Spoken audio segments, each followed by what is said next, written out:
you ever walked into a meeting holding fast to your position on a particular matter, knowing there were opposing views?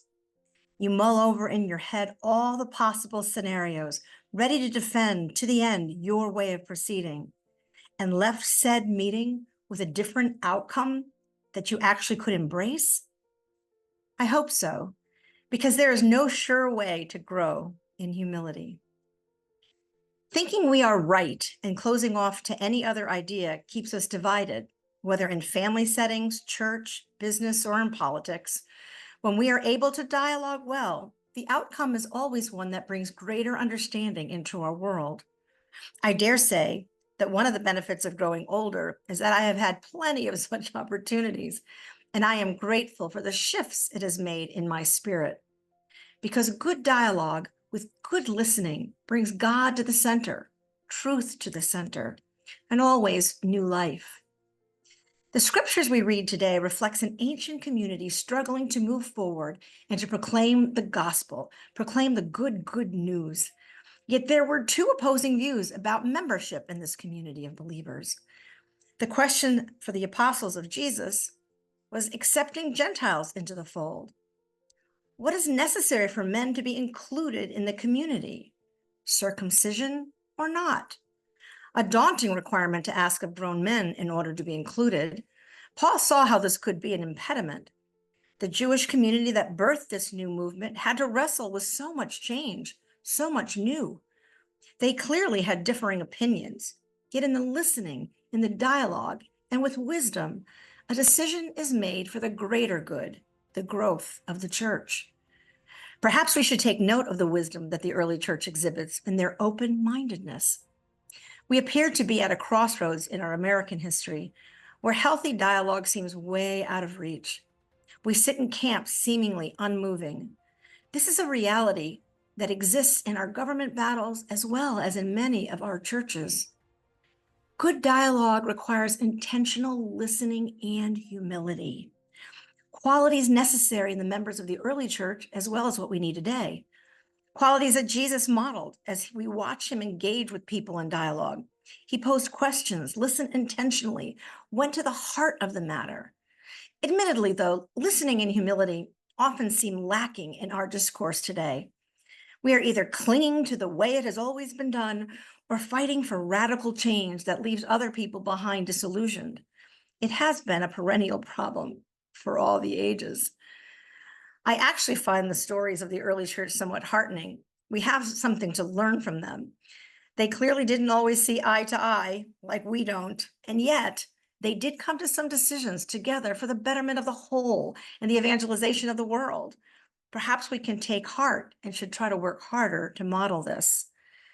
We have all been called to listen, but listening without humility is futile. The path to having a healthy conversation is rooted in the teachings of love, patience, and humility.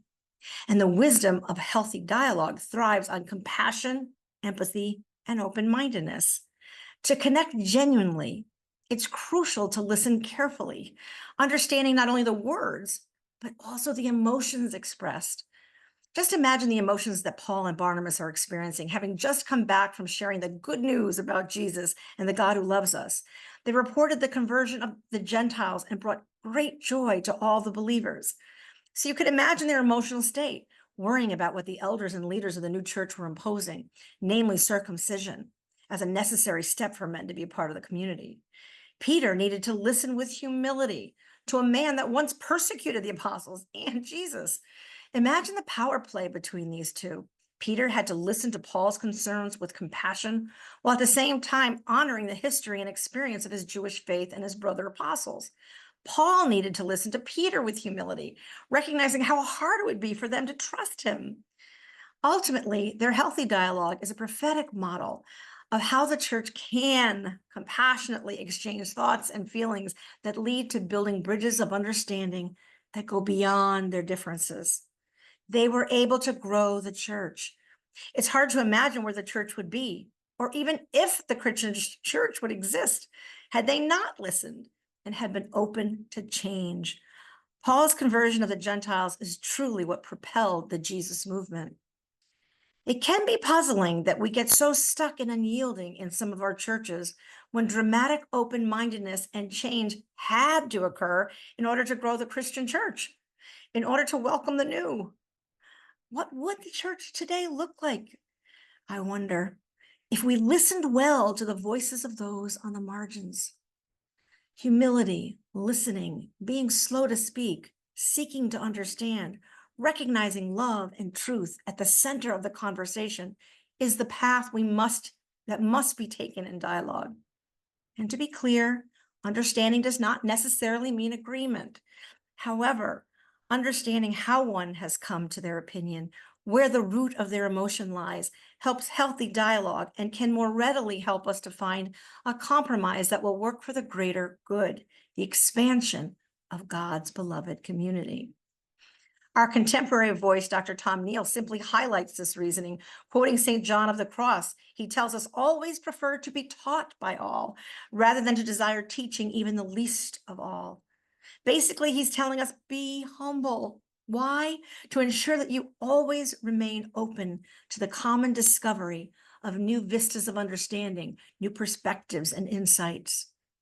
This is exactly what we saw in the encounter with Paul, Barnabas, Peter, and the disciples. We have so much to learn, so many opportunities to be transformed by healthy dialogue. Respectful communication involves recognizing the validity of others' feelings and experiences, even when they differ. A healthy conversation requires being open and sharing authentically, creating a safe space where everyone feels heard and valued. In this supportive environment, ideas can be freely exchanged, fostering understanding. And so we must pray for humility, to be able to see ourselves more clearly and listen to others more willingly. The song for today is a wonderful mantra, praying for wisdom to open our hearts. My favorite verse calls it out perfectly. When I'm tired and close-minded, open my heart. When I think I'm the wiser, open my heart. Oh, wisdom, wisdom, open my heart. May we learn the wisdom of listening, being humble of heart and slow to speak.